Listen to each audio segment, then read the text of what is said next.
Hey YouTube, Repo Man 64. I've been so busy the past couple of weeks. Um, there's been a couple of really good videos out there, and I applied them to the Enoch calendar like I do. I have quite a timeline of events that the Bible speaks of, and then I put them on the Enoch calendar, and it always makes sense. It always lines up, and it's pretty spectacular to watch. It unfold over the past year as I've been doing this.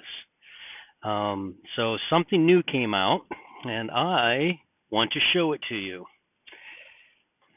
Let's see here. Where are we at? Right here.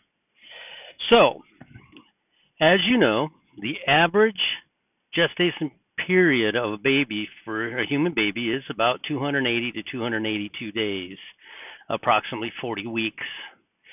All right, so keeping that in mind, notice this. On December the 7th,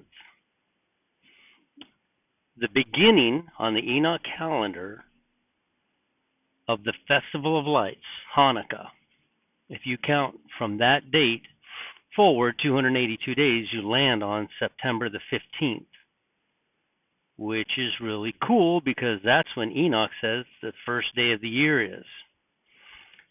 So I go on here and I look, December the 7th, down here at the bottom, Kislev 24, and I have a question mark there because, of course, I'm not 100% sure, but was Mary conceived on that day? This is also the day that Enoch says is Hanukkah at nightfall. And the reason I think that it's very possible that Jesus was conceived on this day was because if you go 9 months forward, you land on Tishri 1, September the 15th, which is Rosh Hashanah, the Feast of Trumpets. Wouldn't it be fitting that Jesus conceived on the Festival of Lights and born on the festival, or the Feast of Trumpets, Rosh Hashanah, the beginning of the year for Enoch? That would be pretty cool. It's just amazing to me how when you line these things up, that's what we see. And we just found something else here. Let me show you before I talk about it to give credit where credit is due. This guy, Ken Potter, he just made a video, his 2 cents. I love those short videos that he does. And he makes a very good argument for a winter solstice rapture, which we know is December the 21st. And he has a couple of good points in there about why he thinks that. And then here, Tim Foster puts a post up in the community post on YouTube about Enoch 60, and he points as well to the day, the solstice, winter solstice day of December the 21st. So I said, all right, let's take those two guys' information and let's plug it in to the Enoch calendar. As you can see, this thing's getting quite filled up. There's a lot of stuff going on during this period of time, from the beginning of the year to the end, well, the middle of the year to the end here, from Tishri 1 all the way down here to the end. So I get to working on this, and Tim Foster makes a comment that perhaps Enoch's birthday would have been on the winter solstice. So I'm like, winter solstice is his birthday. So let's take a look at that. If that's true, we got to go 9 months earlier.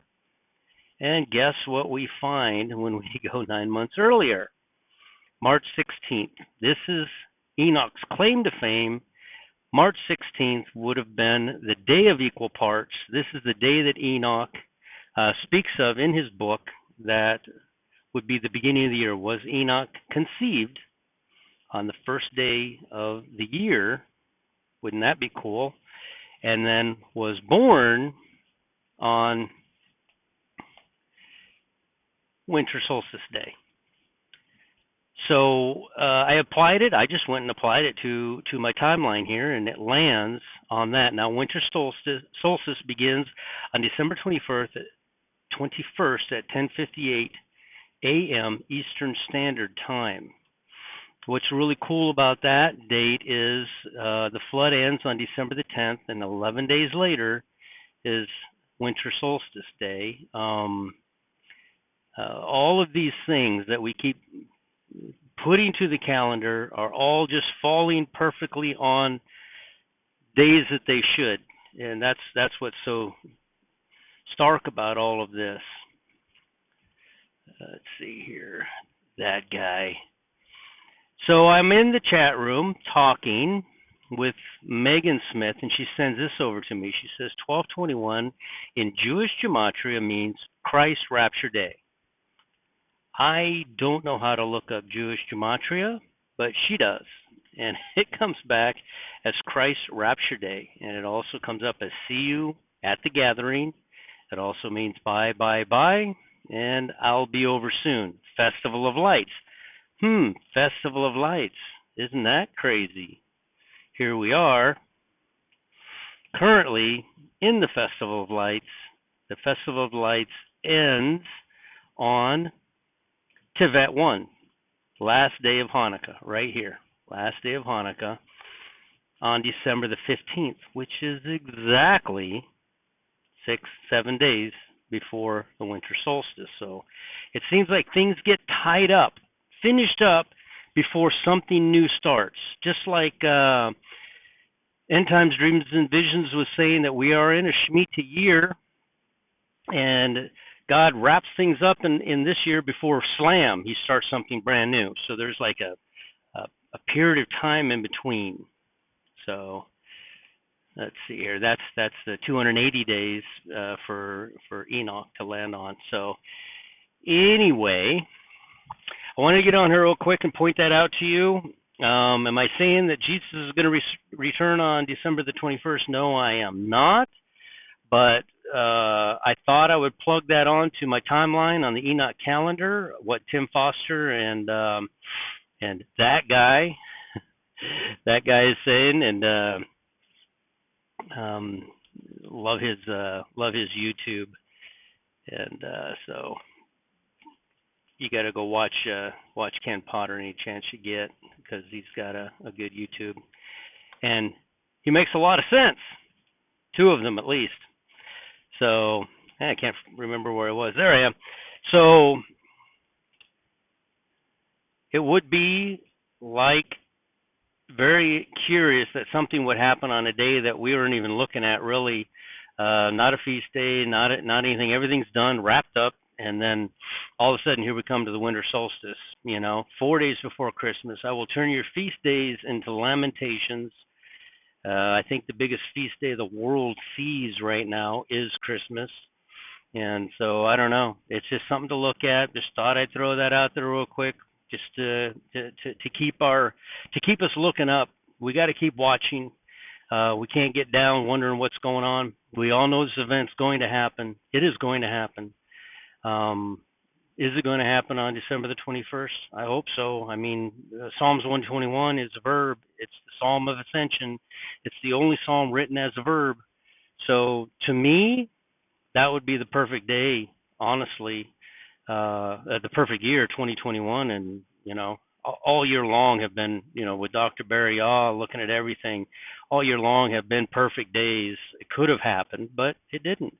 I think God waits for the last moment. He says it in there several times. He waits for the last moment, for the last one. So out there somewhere is the last one that's coming in, and then boom, this is going to happen.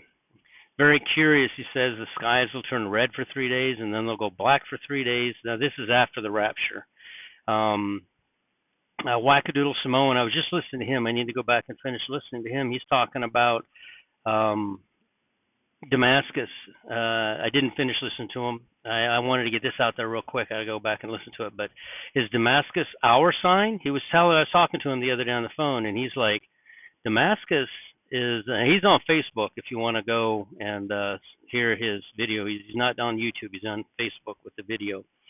But he says Damascus. He told me before. He says I think Damascus is the sign to them, as well as us disappearing. There's more than one thing that's happening. We've been waiting for Damascus to hit so that we know it's time to go. like in 3 days it's time to leave, and that might very well still be true. But Matt thinks that it's possible, or at least that's what he told me on the phone. I don't know what this video has in it. Need to go watch it to make sure of what I'm talking about. But that Damascus might very well just be a sign to the saints that, hey, it's time to start watching. Boom, this event just took place, and it's going to be something spectacular. It's not going to be just a couple buildings fell down. It's going to be leveled to the point where nobody can live in it. So if you're living in Damascus, get out. Time is running out. So anyway, I'm going to bring you another video. I've been working on a video. It's not a rapture video. It's a video explaining to you how important you are. You are very, very important to God. Once you became saved, He loves His Son so much. He loves Jesus more than you could possibly imagine. And to allow Him to do what He did for us is incredible, absolutely incredible. And I don't think people really recognize the extent of the sacrifice that He made for us. Almighty God, He didn't have to do what He did. All He had to do is wave His finger and get rid of us. That's all He had to do. We didn't deserve this, but when Jesus comes into your heart and you begin living for Jesus, and every decision you make during the day, you think, would Jesus like it if I did this? Does Jesus like it if I said that? You're going to sin. But the thought crosses your mind as soon as you do. You're like, ooh, I don't think Jesus is going to like that. What is that? What's causing that? That's Jesus that lives inside of you. And so when God looks at you, when He looks at you, He is madly in love with you because He loves His Son. You love your son. I have a son. I love my son. He's in my image. I would never let him sacrifice himself for somebody. I wouldn't want that. But if he did, I'd be proud of him, like if he went to war or something. But at any rate, how important you are. That's the video I'm going to make next. I have a lot of stuff I found in the Bible to show people get down on themselves and they start thinking, oh, I'm not good enough. You're good enough.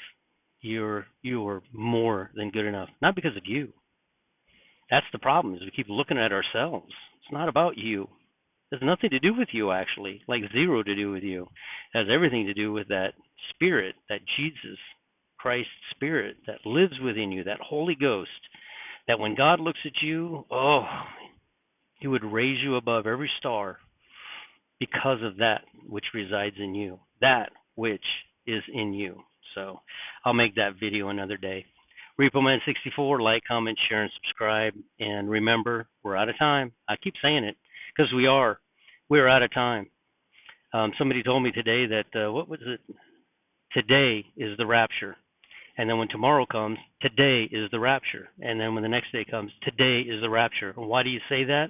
Because every single day we need to be watching, minding ourselves, and presenting ourselves a living sacrifice like we're supposed to. So, RepoMan64, go to a quiet place by yourself. Nobody needs to know, and you don't need to tell anybody. And accept the Lord into your heart and raise yourself because of not you raise yourself. Let God raise you above all things because of that which resides in you. Accept Jesus. Kneel down, humble yourself, and go to a quiet place and work out this salvation with fear and trembling. We'll talk with you later.